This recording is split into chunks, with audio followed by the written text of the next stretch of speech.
I'm Julia Hendrick, and I went from aging out of foster care to commanding the mission you saw on national TV. For years, I sent money, showed up, and kept bridges alive for people who rarely met me halfway. But when my family skipped my commissioning and got together without me, I drew a line and everything changed. Ever been undervalued by the very people you carried? Tell me in the comments. You're not the only one. Before I dive in, tell me where you're watching from. And if you've ever had to stand up for yourself after being wronged, hit like and subscribe for more true stories about boundaries and taking your power back. What happened next might surprise you. I was 8 when they divided us up like furniture in a divorce. Mom packed Jennifer's things first, folding her clothes with the same care she'd once used for all of us. Dad loaded Michael's baseball glove and comic books into his pickup truck, ruffling his hair the way he used to ruffle mine. They spoke in hushed tones about custody arrangements and living situations, their voices carrying the weight of decisions already made. Neither of them packed my things. "It's temporary," Mom said, avoiding my eyes as the social worker explained foster care procedures. "Just until we get settled." Dad nodded along, checking his watch. They both had somewhere else to be, someone else to focus on.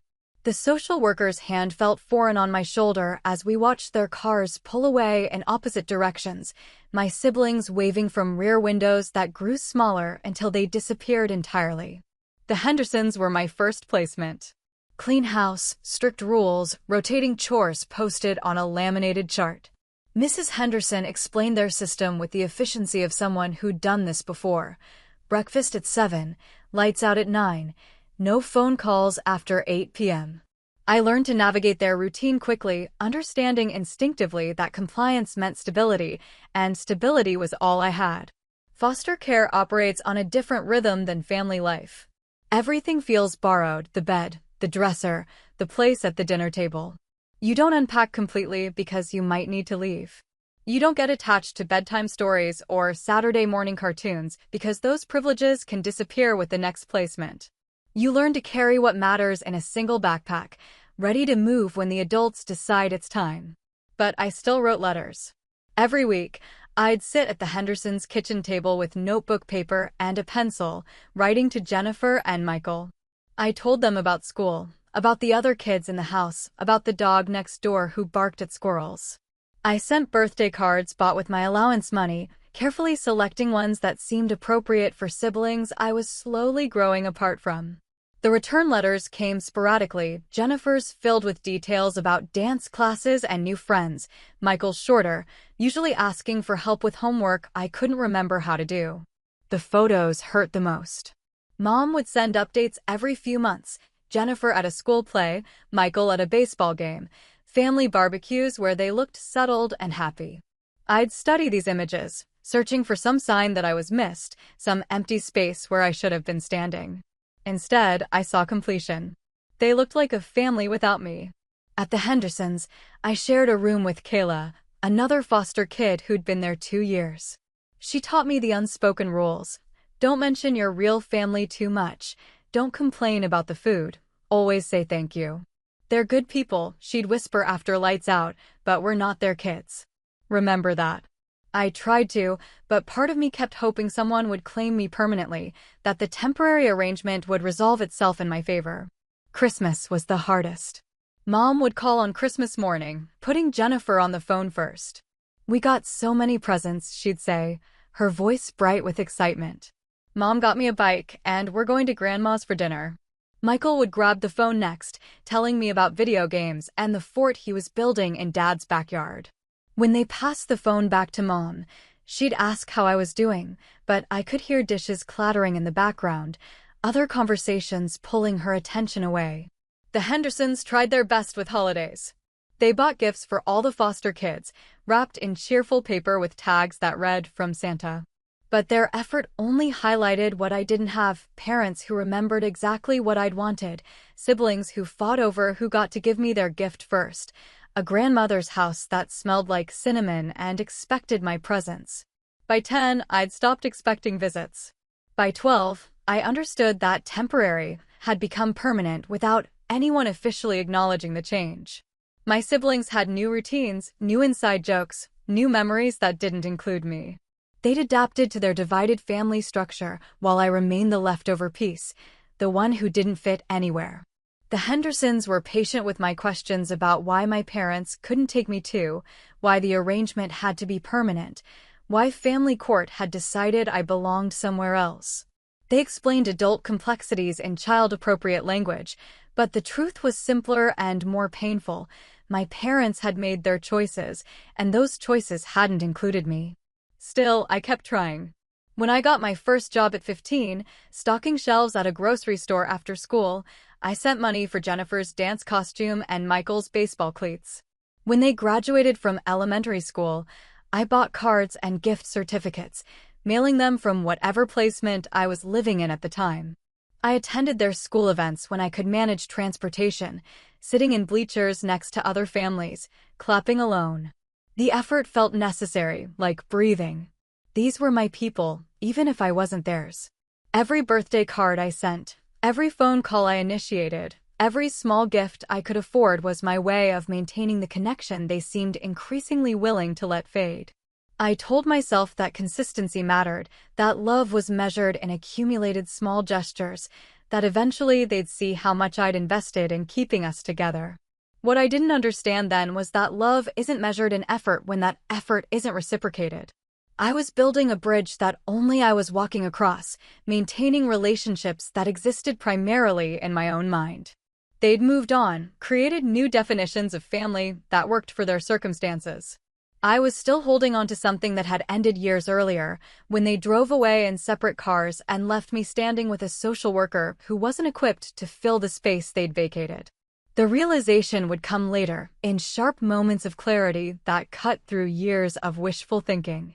But during those foster care years, I simply held on, believing that persistence would eventually be rewarded with the inclusion I'd always craved. I turned 17 in the Martinez placement, my 6th home in 9 years.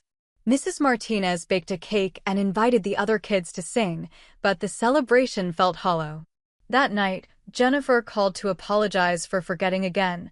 Her voice rushed as she explained about prom planning and college applications. Michael didn't call at all. The pattern had become clear, but I wasn't ready to see it yet. The shift started subtly, the way most betrayals do. When I called Jennifer to tell her about making honor roll, she'd cut the conversation short because she was meeting friends at the mall. When I asked Michael about his baseball season, he'd give one-word answers before handing the phone back to Dad. Their lives had texture and detail, but those details rarely included space for me. At 18, I aged out of foster care with a high school diploma and a small savings account from my grocery store job. The transition coordinator helped me find a studio apartment and apply for community college, but the emotional preparation was something I had to navigate alone. Other kids had parents to call when the washing machine broke or when they needed advice about job interviews. I had phone numbers that increasingly went straight to voicemail. College was the first time I felt like I belonged somewhere. My professors didn't know about my foster care background unless I chose to share it. My classmates treated me based on my performance, not my history. I discovered I was good at logistics, at organizing complex systems, at leading group projects where everyone contributed equally. The structure appealed to me: clear expectations, measurable results, merit-based advancement. Jennifer was a sophomore at a state school 3 hours away, studying communications. When I called to tell her about making Dean's List, she spent most of the conversation complaining about her roommate and asking if I could loan her money for spring break. Michael was a senior in high school, focused on getting recruited for college baseball. Dad posted updates about his games on social media, but I learned about Michael's statistics from Facebook rather than direct communication. The requests started around then. Jennifer needed help with the security deposit because Mom was tight on money. Michael wanted me to write a character reference for a college application because I was good at that kind of thing. Dad asked if I knew anyone who could help him get a better rate on car insurance. Each request came with casual assumption that I'd comply, that helping them was part of my role in their lives. But when I invited them to my community college graduation, their responses revealed the actual hierarchy. Mom said she'd try to make it, but couldn't promise anything because Jennifer had a dance recital the same weekend. Dad said he was proud of me but couldn't get time off work. Michael didn't respond to the invitation at all. Jennifer sent a congratulations text 2 days after the ceremony, adding that she'd love to see pictures. I sat in the auditorium surrounded by other graduates and their families, listening to my name called with no one in the audience to cheer. The woman next to me had 3 generations present, grandparents holding balloons, parents taking pictures, siblings whooping from the back row. I applauded for strangers' accomplishments while my own passed without witness. After the ceremony, I drove to a restaurant alone and ordered dinner, trying to convince myself that independence was more valuable than support. The waitress asked if I was celebrating something special, and I told her about graduating. She brought a free dessert with a candle stuck in the middle, singing Happy Graduation in broken English. Her kindness made me cry more than my family's absence had. That night, I found the Facebook photos. Jennifer's dance recital had been the previous weekend, not the same as my graduation. The pictures showed Mom and Dad sitting together in the audience, applauding for their daughter with the kind of attention they'd never focused on me. They'd lied about the conflict, chosen her event over mine without even acknowledging the choice. The realization settled slowly, like sediment in still water. They'd always seen me as peripheral, but I'd assumed that perspective would change as I proved my worth through achievements. Instead, my accomplishments seemed to make them more distant, as if my success highlighted something uncomfortable about the family structure they'd created. I began paying attention differently, noticing patterns I'd previously excused. When they called, it was always to ask for something. When I called them, conversations felt hurried, distracted. When they posted family photos, I was never mentioned as absent. They'd simply edited their narrative to exclude me so completely that my presence wasn't even notable by its absence. The officer training program gave me structure and purpose that felt more solid than anything I'd experienced. Physical demands, academic requirements, leadership challenges, all of it made sense in ways that family dynamics never had. My fellow cadets came from various backgrounds, but we were evaluated on identical standards. Merit mattered more than history. Jennifer visited campus once during my training, driving through with college friends who wanted to see a military academy. She took pictures with me in uniform, posting them online with captions about her hero sister, but left after an hour because they had dinner plans elsewhere. She didn't ask about my studies or my goals. She treated the visit like tourist attraction rather than family connection. Michael never visited at all, though he lived only 90 minutes away.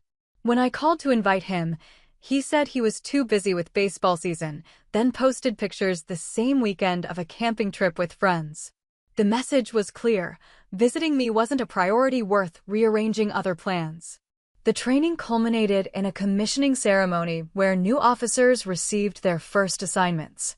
Parents and families filled the auditorium, creating a sea of proud faces and camera flashes. I'd sent formal invitations weeks in advance, included parking information and hotel recommendations, even offered to pay for their travel expenses. Mom called the day before to cancel. Jennifer had a sorority event that couldn't be missed. Dad texted that morning to say he couldn't get coverage at work. Michael didn't acknowledge the invitation at all. I pinned my new lieutenant's bars on my own shoulders while families around me created memories they'd treasure forever. But the real betrayal was still coming.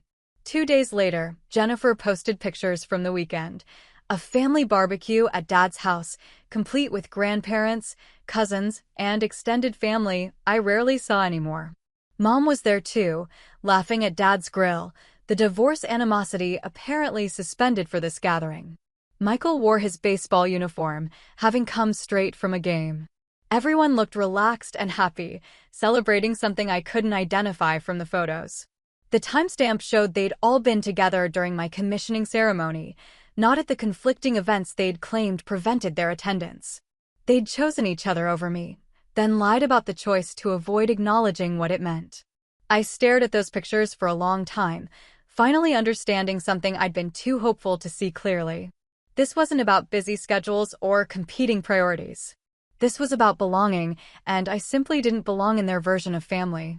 I was useful when they needed something, forgotten when they didn't, and consistently excluded from the moments that mattered to them. The pain was sharp and clean, like a bone breaking. But underneath it was something unexpected, relief. I finally had clarity about where I stood. I spent that evening in my quarters, looking at photos from my own ceremony, pictures other cadets had taken, professional shots from the academy photographer, images that documented my achievement without requiring family presence to validate it. The uniform fit perfectly. The rank was earned. The accomplishment belonged entirely to me. For the first time in my adult life, I stopped trying to force my way into spaces where I wasn't wanted. I stopped making excuses for their absence, stopped minimizing their neglect, stopped pretending that effort on my part would eventually be matched by acceptance on theirs. The next morning, I began my career as a commissioned officer, carrying nothing from my past except the lessons it had taught me about resilience and self-reliance. They'd given me something valuable after all, though not what they'd intended, the knowledge that I could succeed without their approval, build a life without their participation, and create meaning that didn't depend on their recognition. I didn't call them. For the first time in my life, I had nothing more to prove. The silence lasted 3 months. During that time, I completed advanced training, received my first assignment, and moved to a base across the country. I didn't send change of address cards or update them about my location. When Jennifer called, I let it go to voicemail. When Dad texted asking about my new assignment, I didn't respond. When Michael's graduation announcement arrived in the mail, I threw it away without opening it. The break felt clean and necessary, like setting a broken bone. Everything I'd been carrying, the constant effort to maintain connection, the emotional labor of being family to people who didn't consider me family, the hope that persistence would eventually be rewarded, all of it stopped. I discovered how much energy I'd been spending on relationships that only existed in my imagination. My commanding officer noticed the change. "You seem different, Lieutenant. More focused." He was right. Without the constant background static of family drama, I could concentrate fully on my work. My performance evaluations improved. I volunteered for additional responsibilities. I began building relationships with people who valued my presence rather than took it for granted. The first real test came when Jennifer called crying. She'd failed 2 classes and was in danger of losing her scholarship. Mom couldn't help with tuition, and Dad was dealing with his own financial problems. She needed a loan, something substantial enough to cover a full semester. "You're the only one who's good with money," she said. "I promise I'll pay you back." The old version of me would have transferred money immediately, grateful for any opportunity to demonstrate my usefulness to the family. The new version sat quietly while she explained her situation, then said something that surprised us both. "I'm sorry that happened to you, but I can't help." "What do you mean you can't help?" "You have money." "I mean I won't help." "There's a difference." The conversation deteriorated quickly. She accused me of being bitter about the commissioning ceremony, claimed I was punishing the whole family for her mother's decisions, said I was turning into someone cold and unrecognizable. When emotional manipulation didn't work, she got angry. "Fine. Don't help your own sister. But don't come crying to us when you need something." I almost laughed at the irony. When had I ever been able to depend on them for anything? Michael's call came a week later. He needed a character reference for a job application, something from a military officer to strengthen his credentials. The request was casual, assuming I'd comply without question. When I declined, his surprise was genuine. "But it would only take you like 10 minutes. Then ask someone else." "I don't know any other officers." "That's not my problem." These conversations were painful but clarifying. They'd never questioned their right to my assistance, never considered what they offered in return, never evaluated whether their treatment of me warranted continued support. My value to them had always been utilitarian, what I could provide, not who I was. Dad was the last to reach out, months after the others had tried and failed to guilt me into compliance. His approach was different, more strategic. He started with small talk about my career, expressed pride in my achievements, asked genuine questions about military life. When he finally made his request, help with a business loan application that required a military reference, the build-up felt calculated rather than sincere. "I'm not comfortable with that," I said. "Not comfortable? I'm your father. Are you?" The question hung between us, heavier than I'd intended. He'd been my biological father, but the role had ended when he chose Michael over me, when he left me in foster care while building a life that didn't include space for his other daughter. "That's not fair," he said finally. "Nothing about this has been fair. But I'm done pretending otherwise." The calls stopped after that. No more requests, no more guilt trips, no more casual assumptions that I'd be available whenever they needed something. The silence felt like success, though it took me months to stop bracing for the phone to ring. I began to understand what healthy relationships looked like by contrast. My fellow officers checked on each other without wanting anything in return. They celebrated each other's promotions, offered help during difficult assignments, created support systems based on mutual respect. These relationships required effort from everyone involved, not just one person carrying the emotional weight of connection. During this period, I was assigned to a disaster relief operation after a major hurricane. My job was coordinating supply distribution to affected communities, managing logistics for an operation that served thousands of people daily. The work was demanding but rewarding, requiring skills I developed through years of making things work with limited resources. The assignment lasted 8 months and earned commendations from multiple commanding officers. When I returned to base, I found a stack of messages from journalists wanting to interview me about the operation's success. A documentary crew had filmed parts of our relief effort, and their footage had caught attention from military leadership and civilian media. I declined most interview requests, but agreed to speak with one reporter who was writing about innovative approaches to disaster management. The article was technical, focused on logistics and coordination strategies, but it mentioned my background briefly. Lieutenant Julia Hendrick, who spent her childhood in foster care, has developed approaches to resource management that reflect both efficiency and empathy. That article was republished in military journals and civilian magazines. Other reporters began calling, interested in the human interest angle of my story. I continued declining interviews, but my name began appearing in professional circles as someone worth watching. The breakthrough came 2 years later, during a deployment to a region affected by both natural disaster and military conflict. Civilian populations were trapped between environmental damage and active combat zones. Traditional evacuation routes were blocked, supply lines were compromised, and coordination between military and civilian agencies was breaking down. My commanding officer assigned me to lead a joint task force responsible for evacuating approximately 800 civilians from a disaster zone while navigating active military operations. The situation required real-time decision-making, creative problem-solving, and the ability to coordinate multiple agencies under extreme pressure. The operation succeeded, but barely. We evacuated all civilians without casualties, established functional supply lines, and created a model for coordination that was later adopted as standard protocol. The success was documented by embedded journalists and military historians who were studying contemporary disaster response strategies. When the footage aired on national television, I was identified as the operation commander who designed and executed the evacuation plan. The coverage was extensive, including interviews with rescued civilians who credited my leadership with saving their lives. Military analysts described the operation as a textbook example of innovative command structure under impossible conditions. That night, my phone started ringing. I was in my quarters, exhausted from months of deployment, trying to process the day's final reports when the calls began. The first few were from military colleagues and supervisors offering congratulations. Then came calls from numbers I didn't recognize, journalists, documentary producers, military historians wanting interviews. And then came the calls from numbers I did recognize. Jennifer called first, her voice bright with excitement. "Julia, we saw you on TV. Mom and I were watching together, and we couldn't believe it when they said your name. You looked so professional, so in control. We're so proud of you." I let the call go to voicemail and listened to her message later.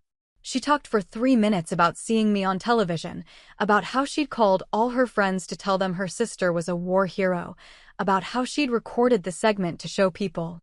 She mentioned wanting to visit, catching up, being part of my success story. She didn't mention the years of silence, the refused requests for help, The way she'd treated me like an inconvenience rather than family. In her narrative, we'd simply been out of touch, and now we could reconnect based on my newfound prominence. Michael's call came 20 minutes later. His message was shorter, but equally revisionist. "Hey Julia, saw the news coverage. Pretty amazing stuff. Dad and I were talking about how we always knew you'd do something important. Give me a call when you get a chance."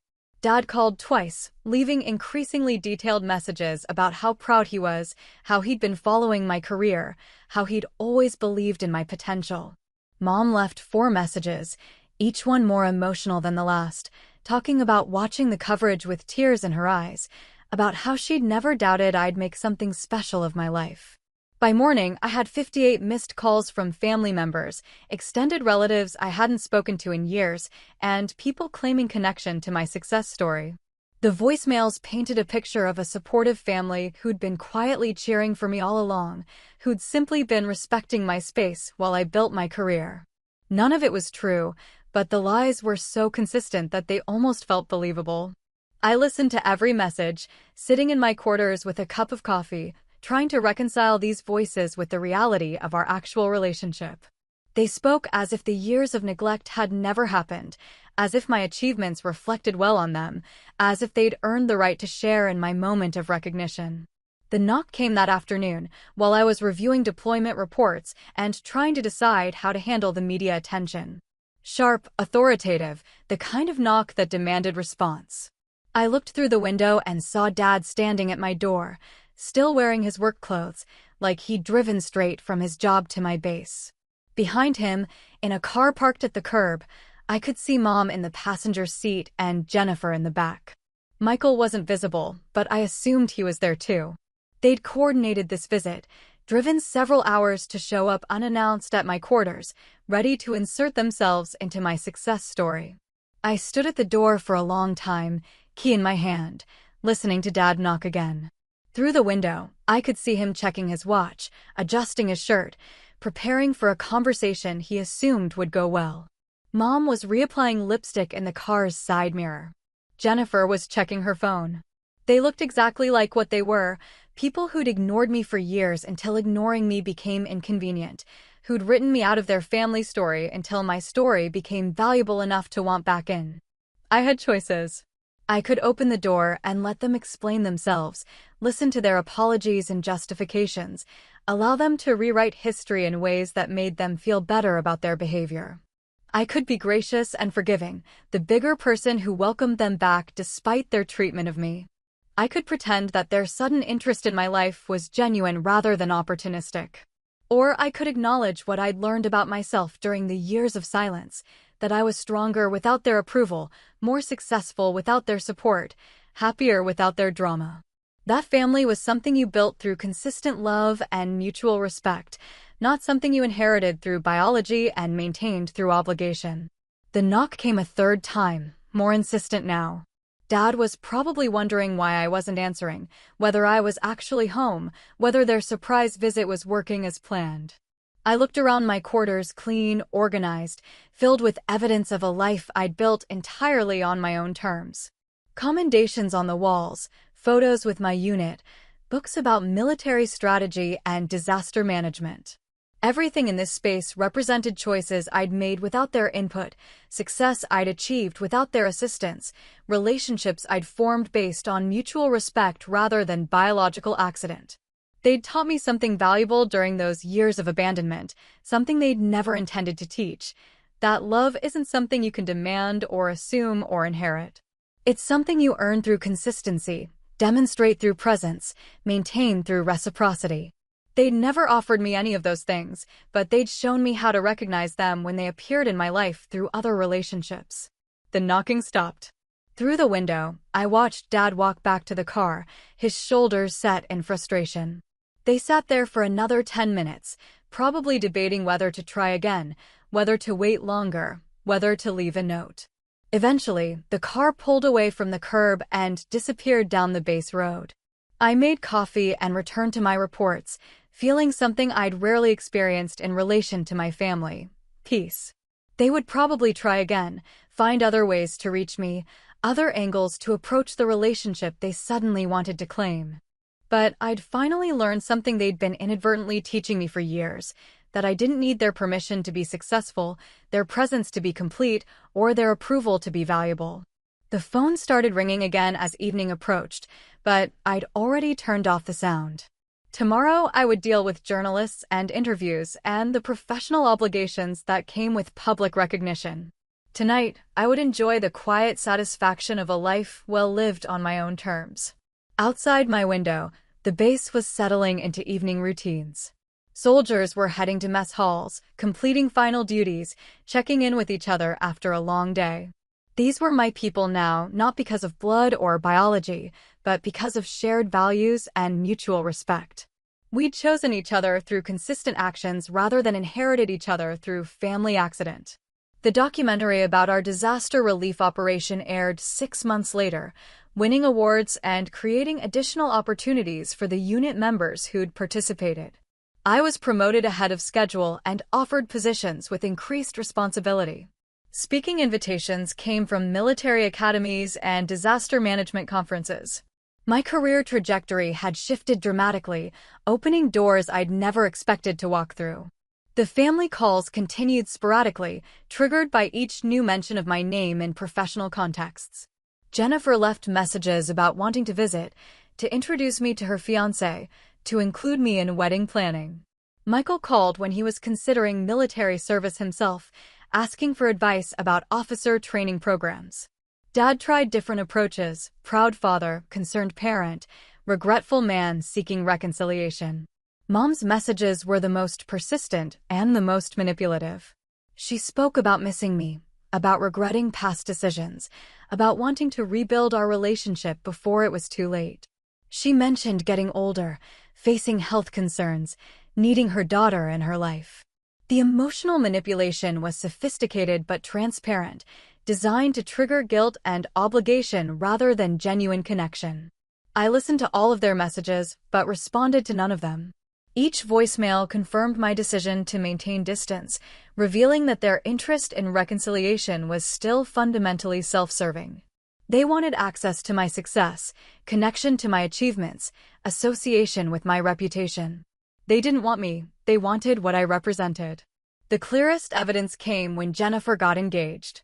The wedding invitation arrived with a personal note expressing hope that I'd be part of her special day, that we could use the occasion to rebuild our family relationships, that my presence would mean everything to her. The wedding was scheduled for a Saturday in June, black tie optional, ceremony and reception at an upscale venue. I almost went. Despite everything, part of me still craved the normalcy of family celebrations, the possibility that shared joy could bridge the gap between us. I requested leave, bought an appropriate dress, booked a hotel room near the venue. As the date approached, I imagined what it might feel like to be included, to be welcomed, to be part of something that mattered to them. 2 weeks before the wedding, I found the social media posts. Jennifer had been documenting her wedding planning extensively, sharing photos of dress fittings and cake tastings and flower arrangements. Her posts about the wedding party were particularly detailed, introducing each bridesmaid with long captions about their friendship and importance in her life. I wasn't a bridesmaid. That wasn't surprising. We hadn't been close enough for me to expect that role. But I also wasn't mentioned anywhere in her wedding content. When friends commented asking about her family, she talked about Mom's involvement in planning and Dad's pride in walking her down the aisle. When people asked about siblings, she mentioned Michael's role as an usher. She'd invited me as a guest, not as family. The invitation was a gesture, not a genuine inclusion. I would sit in the back with distant relatives and family friends, watching a celebration that positioned me as peripheral rather than essential. The wedding would be another performance of their family narrative, with my presence providing cover for their treatment of me without requiring actual acceptance of me. I canceled my hotel reservation and returned the dress. Instead of attending the wedding, I spent that weekend leading a training exercise for junior officers, teaching the kinds of leadership skills I developed through years of navigating situations where I couldn't rely on anyone else. The absence was noted. Jennifer called afterward, hurt and confused by my decision not to attend. She'd saved me a seat, she said, right up front with the family. She'd told people I was coming, had been looking forward to introducing me to her new husband's family, had hoped the wedding would mark a new beginning for our relationship. "Why didn't you come?" she asked, and I could hear genuine bewilderment in her voice. "Because I'm not part of your family," I said. "I'm someone you invite when it looks good to include me." "That's not true. You're my sister." "Am I? When was the last time you called when you didn't need something? When was the last time you included me in plans that weren't about performing family unity for other people?" The question hung between us, unanswerable because we both knew the truth. I was her sister when it was convenient, absent when it wasn't, welcome when my presence served their narrative about being a close family. After that conversation, the calls became less frequent. They'd tested whether my success had made me more willing to accept their terms for relationship, and my continued boundaries had clarified that nothing fundamental had changed. I was still the same person who'd set limits on their behavior, still unwilling to accept scraps of attention in exchange for unlimited availability. Years passed quietly. I was promoted to major, then lieutenant colonel, taking on increasingly complex assignments that utilized my skills in crisis management and organizational leadership. My work was recognized within military circles and civilian disaster management communities. I built mentoring relationships with younger officers, sharing the kind of guidance I'd never received about navigating professional challenges and personal boundaries. The phone call that changed everything came on a Tuesday in November. I was in my office reviewing budget proposals when my assistant knocked to say I had an urgent call from a hospital in my hometown. My first thought was that someone had used me as an emergency contact by mistake, but the caller identified herself as a social worker trying to locate family members for Jennifer Hendrick. Jennifer had been in a car accident, she explained. Nothing life-threatening, but she'd been hospitalized overnight for observation and needed someone to make medical decisions if she became incapacitated. Mom was listed as emergency contact, but they couldn't reach her. Dad's number was disconnected. Michael's phone went straight to voicemail. I was the only family member they'd been able to locate. "Are you able to come?" the social worker asked. I stared at my computer screen, processing the request. Jennifer was hurt and alone, with no one from her family available to help.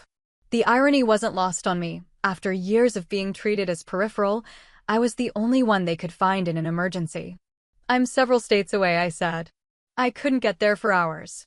She's stable now, but we need someone who can make decisions if her condition changes. Are you willing to be listed as her emergency contact?" The question required a choice that went beyond logistics. Taking responsibility for Jennifer's medical care meant accepting a role in her life that she'd never offered me, stepping into a family function that had been denied to me when I'd wanted it. But it also meant being the person I'd wanted them to be, someone who showed up when needed, who took care of family regardless of how that care had been reciprocated, who defined relationship through actions rather than convenience. I drove 6 hours that night, arriving at the hospital as morning shift nurses were starting their rounds. Jennifer was awake and alert, her injuries minor, but requiring continued monitoring. She looked surprised to see me, then immediately burst into tears. "You came," she said, and the relief in her voice was unmistakable. "Of course I came." We talked quietly while she waited for discharge paperwork. She told me about the accident, about how scary it had been to wake up alone in the hospital, about how frustrated she'd felt when no one answered their phones. She'd been trying to reach Mom for days about other things, but calls kept going unanswered. Dad's phone had been disconnected months ago due to unpaid bills. Michael was deployed overseas with his National Guard unit and couldn't be reached immediately. "I didn't know you were still in the military," she said. "Lieutenant Colonel now." "That's really good, right? High ranking." "High enough." She was quiet for a while, looking uncomfortable. Finally, she asked the question I'd been expecting. "Why did you come? After everything that's happened between us?" I'd been thinking about that during the long drive, trying to understand my own motivations. Part of it was simple human decency. She was hurt and alone, and I was capable of helping. Part of it was the military training that taught you to respond to emergencies regardless of personal feelings. But part of it was something more complex. "Because this is who I want to be," I said. Someone who shows up. Even for people who haven't shown up for you? Especially then. She was released that afternoon with instructions for follow-up care and pain management. I drove her to her apartment, helped her get settled, made sure she had groceries and medication. When she asked if I could stay longer, I explained that I needed to get back to base, but would check in by phone over the next few days. Julia, she said as I was leaving, I know I haven't been a good sister.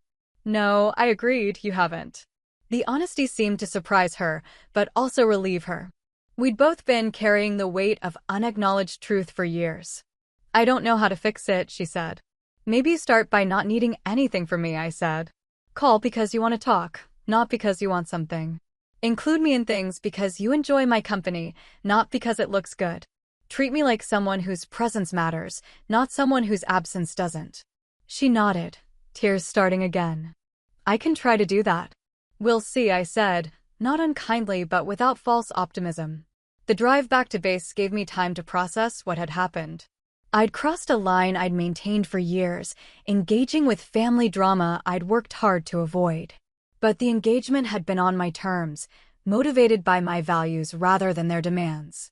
I'd helped because helping felt right, not because I owed them anything or hoped for reciprocity. Jennifer did call the next week, just to check in, no requests or favors needed. The conversation was awkward at first. We were out of practice at talking without agenda, but it felt different from our previous interactions. She asked about my work without trying to use the information for her own benefit. She told me about her recovery without dramatizing it for sympathy. It wasn't reconciliation, exactly, but it was a beginning of something more honest than what we'd had before. The real test came months later when Mom called. Her voice was shakier than I remembered, aged by years and circumstances I knew nothing about. She'd gotten my number from Jennifer, she explained, and hoped it was okay to reach out directly. I've been wanting to talk to you for a long time, she said. About everything that happened when you were younger. About the choices your father and I made. I waited, curious to hear what explanation she'd constructed, what narrative would make her feel better about the past. We were so young when we divorced, she continued. So overwhelmed by trying to figure out our own lives. The custody arrangements seemed like the best solution at the time, but we didn't think about how it would affect you long term. The explanation was careful, designed to frame their decisions as mistakes rather than choices, circumstances rather than character. She spoke about being overwhelmed rather than selfish, about making difficult decisions rather than abandoning responsibility. I know we failed you, she said finally. I know we weren't the parents you deserved. But I hope it's not too late to try to be family again. What does that mean to you? I asked. Being family? Spending time together. Getting to know each other as adults. Being part of each other's lives. And what would you bring to that relationship? The questions seemed to confuse her. What do you mean? I mean, what would you contribute? What would make a relationship with you valuable to me? I'm your mother. That's biology, not relationship. What would you offer besides shared DNA? She was quiet for a long time, and I could hear her struggling with a question she'd probably never considered. In her mind, being my mother was sufficient justification for access to my life, regardless of how she'd used that access in the past. I love you, she said finally. Do you? Or do you love the idea of having a successful daughter you can point to as evidence that you weren't a complete failure as a parent? That's not fair. Neither was leaving me in foster care while you built lives with my siblings. The conversation ended without resolution, but it clarified something important for both of us. She wanted redemption without accountability, relationship without responsibility. I wanted consistency and reciprocity, things she'd never learned to provide. Over the following years, I maintained limited contact with Jennifer while keeping clear boundaries with the rest of the family. Jennifer's attempts at relationship were imperfect but genuine. She called regularly without needing favors, included me in occasional family updates, acknowledged important dates without making demands. The effort wasn't consistent enough to rebuild trust completely, but it was different enough to merit continued engagement. Michael reached out eventually, motivated by his own military experience and curiosity about my career. Our conversations were professional rather than personal, focused on shared understanding of military life rather than family dynamics. We developed a cordial relationship based on mutual respect for each other's service, though we never addressed the underlying issues that had divided us. Mom and Dad continued their separate attempts at reconciliation, but neither was willing to engage with the reality of their behavior or the impact it had on me. They wanted forgiveness without repentance, relationship without acknowledgement of harm caused. I stopped taking their calls after repeated conversations that followed the same pattern of guilt-tripping and emotional manipulation. The distance wasn't punishment, it was protection. I'd learned to recognize relationships that depleted rather than sustained me, people who took more than they gave, dynamics that required me to diminish myself for others to feel comfortable. Family biology didn't exempt people from those standards. My career continued advancing, bringing opportunities for leadership at national and international levels. I commanded units during natural disasters, coordinated relief efforts during humanitarian crises, developed protocols that were adopted across multiple agencies. The work was demanding but fulfilling, utilizing skills I developed through years of making things work under difficult circumstances. Recognition followed naturally: promotions, commendations, speaking engagements, consulting opportunities. Military journals published articles about my approaches to crisis management. Civilian organizations invited me to advise on emergency preparedness. Universities offered teaching positions for when I eventually retired from active duty. Success felt different than I'd expected during those foster care years when I'd imagined achievement as a way to earn family acceptance. Instead of validating relationships that had always been conditional, success had freed me from needing validation at all. I'd built a life that satisfied me regardless of who approved or disappeared. The final conversation with Dad came 5 years after that hospital visit with Jennifer. He called on a Sunday evening while I was reading, his voice heavy with something that sounded like genuine remorse. "I've been thinking a lot about when you were younger," he said. "About the decisions your mother and I made. About how we handled things. Okay, I want you to know that I regret how it all worked out. I wish we'd found a way to keep the family together." "You did keep the family together," I said. "Just not the whole family. That's not how we saw it at the time." "How did you see it?" "Like we were doing the best we could with an impossible situation. Nothing was impossible about it. You chose Michael over me. Mom chose Jennifer over me. Those were choices, not circumstances. It wasn't that simple." "It was exactly that simple. You had 3 children and you kept 2 of them." He was quiet for a long time, and I wondered if he'd finally heard what I'd been trying to tell him for years. When he spoke again, his voice was different. "You're right," he said. "We chose. And we chose wrong." The admission was startling in its directness. No excuses, no justifications, no attempts to minimize the impact of their decisions.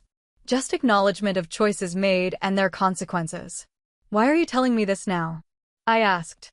"Because I'm getting older and I can't pretend anymore that we did the right thing. Because you turned out better than any of us and it wasn't because of anything we did for you. Because I want you to know that I know we failed you." "And what am I supposed to do with that information?" "Nothing, I guess. I just needed you to know that I see it clearly now." "Too late to matter," I said, but without the anger that would have accompanied those words years earlier. "I know," he said. "But I needed to say it anyway." After he hung up, I sat in my living room thinking about forgiveness and accountability, about the difference between understanding someone's limitations and accepting their behavior. Dad's acknowledgement didn't change the past or repair the damage, but it marked the first time any of them had taken full responsibility for their choices. It wasn't enough to rebuild relationship, but it was enough to provide closure. 10 years passed. I retired from active duty as a full colonel, transitioning to consulting work with disaster management organizations and military training facilities. The work kept me connected to causes I cared about while providing flexibility to choose assignments that interested me. Jennifer and I maintained a regular but genuine contact. She'd married, had children, built a stable life that seemed to satisfy her.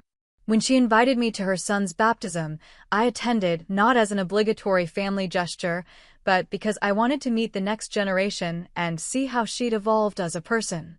The gathering was small, mostly her husband's family and a few close friends. Mom was there, older and frielier than I'd expected, but she kept our interaction polite and brief. Michael attended with his wife and daughter, and we had a pleasant conversation about his work in emergency management, a career choice clearly influenced by his military experience. Dad wasn't there. Jennifer mentioned quietly that his health had been declining and he didn't travel much anymore. I felt a flicker of something that might have been concern, but it passed quickly. We'd said everything that needed saying during that final phone call. Watching Jennifer with her children was revealing. She was attentive and present in ways I remembered Mom being during our earliest years, before the divorce and custody arrangements changed everything. Her son clung to her during the ceremony, clearly secure in their attachment. Her attention focused entirely on him during the important moments, creating memories he'd carry forward. "You're a good mother," I told her afterward. "I try to be," she said. "I think about you sometimes, about what it must have been like for you when we all scattered. I want to make sure my kids never doubt that they're wanted." "They won't," I said, watching her son play with his cousins.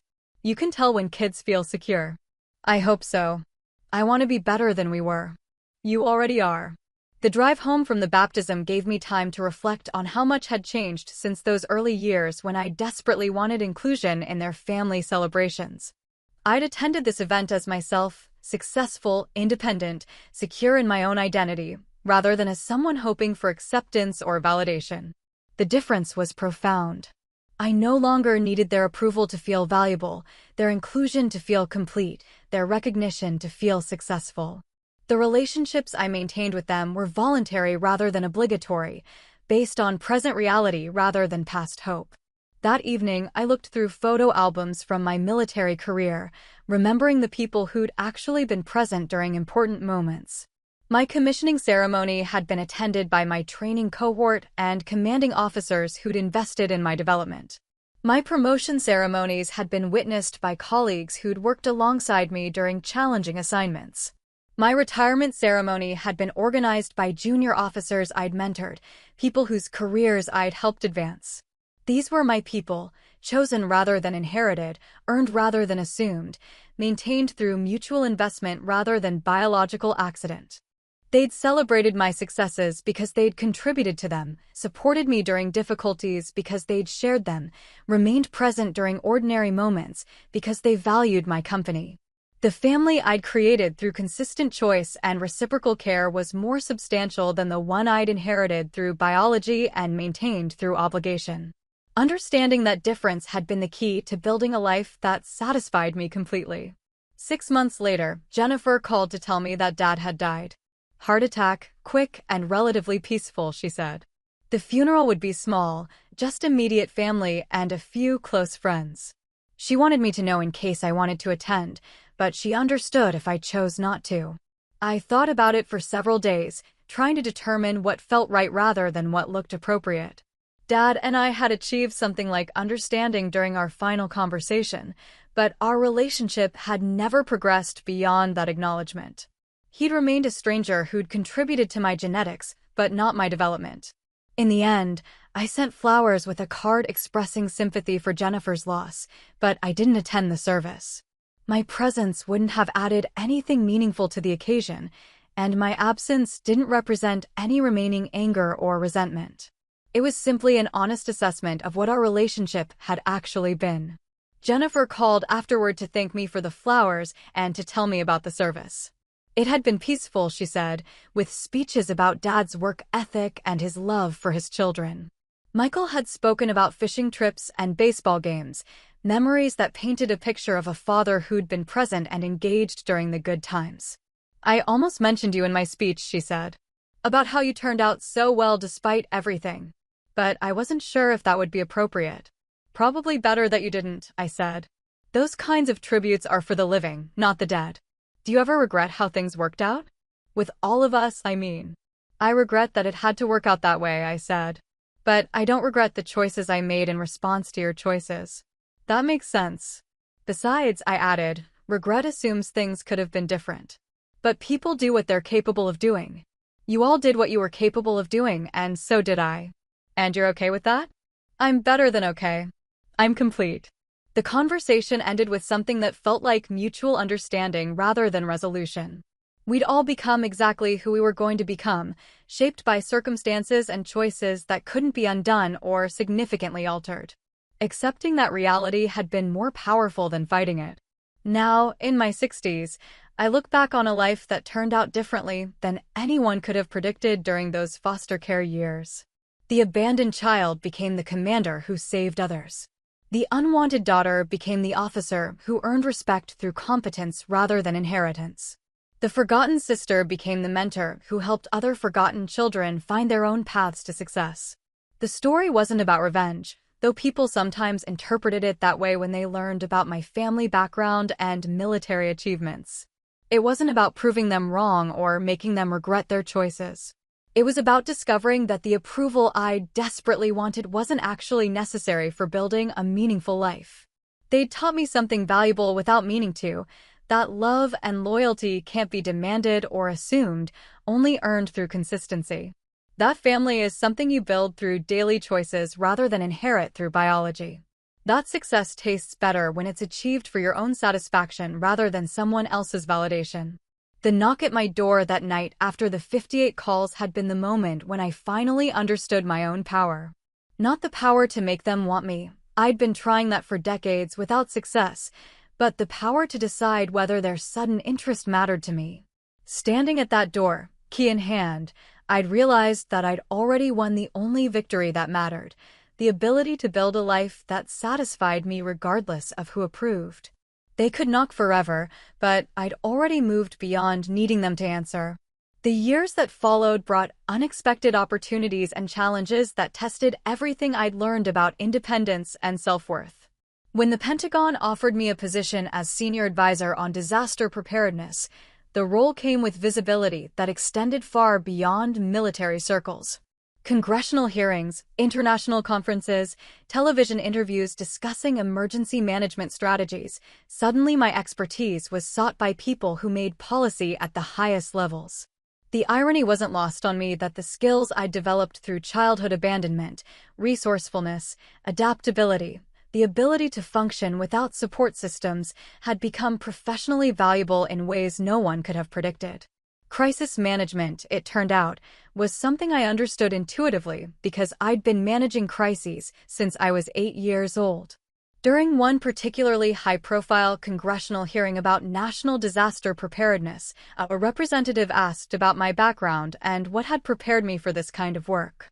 The question was meant to highlight my military credentials, but I found myself giving a more honest answer than anyone expected. I learned crisis management in foster care, I said. When your support systems are unreliable, you develop skills for operating under uncertainty. When resources are limited, you learn efficiency. When you can't depend on others, you learn to trust your own judgment. The comment was quoted in news coverage and military journals, sparking conversations about how childhood adversity could translate into professional competence. I began receiving speaking invitations from social work conferences and foster care organizations, groups that wanted to hear about resilience and long-term outcomes. These speaking engagements connected me with a community I hadn't expected to find, other former foster children who'd built successful careers despite difficult beginnings. Engineers, doctors, teachers, business owners, people who'd transformed their early experiences of instability into professional strengths. We shared an understanding of what it meant to succeed without safety nets, to achieve without family support, to build lives from nothing. One conversation particularly stayed with me. Dr. Maria Santos, a pediatric surgeon who'd aged out of foster care at 18, spoke about the unique perspective that childhood abandonment had given her. "We know what it means to be truly alone," she said. "So when we succeed, we know it's entirely ours. There's something powerful about achievements that can't be attributed to family privilege or inherited advantages." She was right. Every promotion, every recognition, every professional milestone belonged entirely to me because I'd earned it without assistance. The military had given me opportunities, but I'd had to prove myself worthy of them. Colleagues had offered support, but I'd had to demonstrate that support was warranted. Success felt clean and unambiguous because it was entirely self-generated. This led to meaningful work mentoring young people aging out of foster care, helping establish pathways to military training and education benefits. The program recognized that people who learn to function under difficult circumstances often possess skills that translated well to military service. Marcus had been in 12 placements since age 7. Brilliant but angry, he challenged everything I said about possibility. "Easy for you to say," he said. "You made it.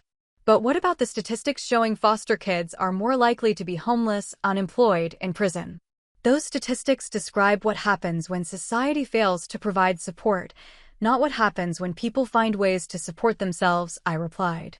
Marcus became a communications specialist, then ran his own consulting business while mentoring other foster kids.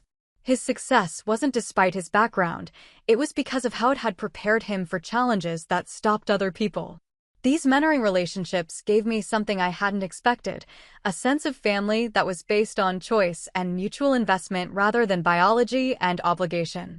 The young people I worked with chose to trust my guidance, and I chose to invest in their success. When they achieved milestones, their joy was genuine because they'd earned their accomplishments. When they struggled, their trust in my support was real because I'd proven my commitment through consistency. Watching them build lives they designed for themselves reminded me why the distance from my biological family had been necessary. Relationships based on guilt, obligation, and conditional acceptance could never provide the satisfaction that came from connections built on mutual respect and genuine care. The perspective shift was complete when Jennifer called to tell me that Mom had been diagnosed with early-stage dementia. The progression would be slow, she explained, but eventually Mom would need full-time care. Jennifer was researching facilities and trying to coordinate with Michael about sharing responsibilities and costs. "I know you're not obligated to help," she said carefully, "but I wanted you to know what was happening." "Thank you for telling me," I said. "That must be difficult for you to manage." "It is. Michael's willing to help financially, but he lives too far away to be involved in day-to-day decisions. I'm trying to figure out how to handle everything while still taking care of my own family." There was an implicit request in her explanation, not for money, but for involvement. She was offering me the opportunity to participate in caring for our mother, to demonstrate the kind of family loyalty that our culture expected regardless of relationship history. I felt sympathy for Jennifer's situation and for Mom's diagnosis, but I didn't feel obligation. Mom had made choices about her relationship with me decades earlier, and I'd made choices in response. Her medical needs didn't retroactively create family bonds that had never been nurtured, didn't obligate me to provide care that she'd never provided to me. "I hope you find good solutions that work for your family," I said. Jennifer was quiet for a moment, processing my response. "You're not going to help, are you?" "I'm not part of that family unit," I said. "You, Michael, and Mom are. This is something for you to handle together." "She's your mother too." "Biologically, yes. But she stopped being my mother in any meaningful sense when she chose Jennifer over me. Maternal relationships require ongoing investment from both people. We never had that. So you're just going to let her suffer?" "I'm not letting anything happen. I'm acknowledging that I'm not responsible for the consequences of choices I didn't make. You and Michael are her children in the ways that matter. You have relationships with her, history with her, emotional connections to her. Those relationships come with responsibilities that mine doesn't." The conversation ended with Jennifer frustrated and me feeling clear about my position. It wasn't cruelty, it was honest assessment of what our relationships actually were. I wished Mom well and hoped Jennifer would find manageable solutions, but those hopes didn't translate into personal obligation. 6 months later, Jennifer called with an update. Mom had been asking about me during lucid moments, wondering whether I was happy, whether she'd made the right decisions about our family. "She said she always knew you'd be okay because you were the strongest one of all of us," Jennifer told me. She said she worried more about Michael and me because we needed more help. The comment revealed that her choices had been based on perceived need rather than equal love. "Maybe that's true," I said. "But strength shouldn't disqualify someone from receiving care. She knows that now, I think. Too late to matter, but she knows." After Jennifer hung up, I found myself thinking about the complexity of family relationships and the ways that people could understand their mistakes without being able to fix them. Mom's late recognition of her failures didn't change anything practical, but it provided a different context for understanding her choices. She hadn't abandoned me because she loved me less, she'd abandoned me because she believed I needed her less. The calculation was still wrong, still harmful, still unforgivable in its impact. But the motivation was different than I'd imagined during all those years of feeling unwanted. Children shouldn't have to earn care by appearing needy, shouldn't have to compete for attention by seeming fragile. Strong children need love just as much as vulnerable ones, even if they're better at surviving without it. But understanding Mom's reasoning helped explain the pattern of behavior that had shaped our family dynamics for decades. This insight didn't change my decision about involvement in her care, but it added complexity to how I understood our history. She'd made choices based on limited emotional resources and flawed assumptions about what her children needed. The choices were still wrong, but they were comprehensible in ways I hadn't previously considered. The final chapter of my family story came 2 years later, when Jennifer called to tell me that Mom had died peacefully in the memory care facility where she'd been living. The funeral would be small, she said, just close family and a few longtime friends. Michael would speak about Mom's earlier years, when she'd been healthy and engaged. Jennifer would talk about her devotion to her grandchildren during the last decade.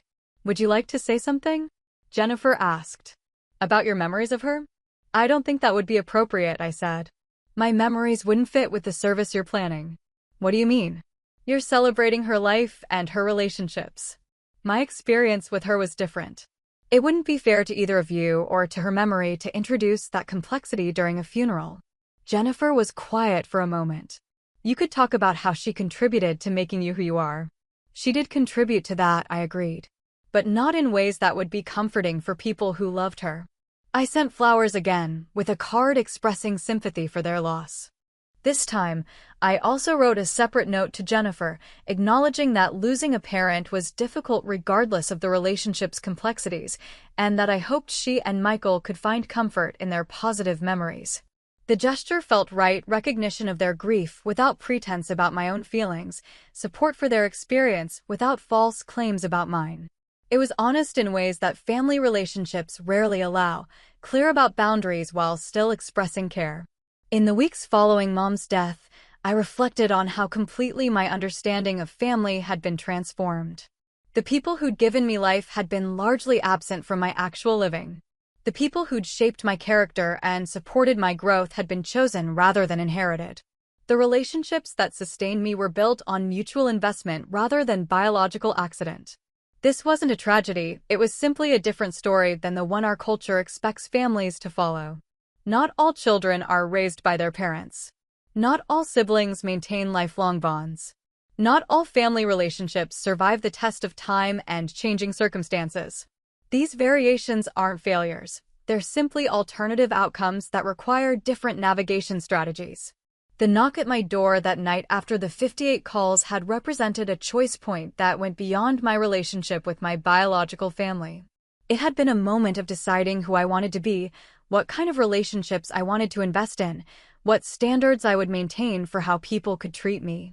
Standing there with the key in my hand, I'd chosen strength over sentimentality, boundaries over obligation, self-respect over family mythology.